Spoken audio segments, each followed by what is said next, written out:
আসসালামু আলাইকুম আপুরা ভাইয়ারা, সবাই কেমন আছেন? আমি আলহামদুলিল্লাহ ভালো আছি। তাই আজকে বিকালে চলে আসছি আমাদের নতুন ফ্ল্যাটে। আর আজকে আসছি মেজর ননাসের ফ্ল্যাটে। তো এই বিল্ডিংয়ে আমাদের সবারই ফ্ল্যাট আছে। তো আমার ফ্ল্যাটগুলো ভাড়া দেওয়া হয়ে গেছে। মেজর ননাসেরটা আছে, বড় ননাসেরটা আছে, আর ছোটো ননদ এখানেই থাকে। আর আমরা মাঝে সাঝে খালি ফ্ল্যাটগুলোতেই আড্ডা দিতে আসি।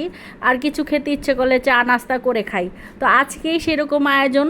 এই কিচেন রুমে যা যা দরকার আপাতত খাবারের, চায়ের প্লেট, গ্লাস সব কিছুই আনা হয়ে গেছে। তো আজকে আমি চিন্তা করলাম এখানে ছোলা বুটের কাবাবটা বা পেঁয়াজু যেটাই বলেন সেটাই ফ্রাই করব, বিকালে নাস্তা করব। বড় ননাসও আসছে, একসাথে খাবো। তো কিচেনের ভিউটা দেখাচ্ছি। এরকম একটা ভিউর সাথে রান্না বান্না করলে ঠান্ডা বাতাস বইলে ভালোই লাগে। তো আমি এখানে দাঁড়িয়ে দাঁড়িয়ে রান্নাও করছিলাম আর পাশাপাশি ভিডিও করছিলাম। তো এখানে গরম গরম পেঁয়াজু ভেজে নিলাম। পেঁয়াজু ভেজে গরম গরম ভাজছি আর সবাইকে নিয়ে দিচ্ছি। আর খাচ্ছে, আমিও হেঁটে হেঁটে খাচ্ছি, ঘুরে ঘুরে দেখছি। এই যে ফ্ল্যাট, তো ওই রুমেও একটা বেড বিছানো হয়েছে, এই রুমেও। আর ওদের কাউকে ভিডিও করলাম না, যেহেতু ঘরোয়া পরিবেশে আছি আমরা সবাই।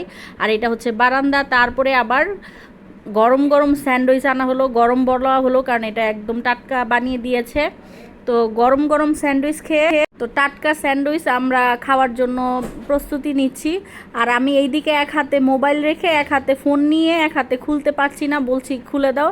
আর এখানে গ্লাস ছিল না, 4 কাপে গরম গরম মোজো খাচ্ছি। গরম গরম বললাম, ঠান্ডা মোজোর বদলে গরম মোজো নিয়ে আসছে, আর কি করার। তারপরে জাম ছিল, ভাবলাম জামগুলো ভর্তা করি।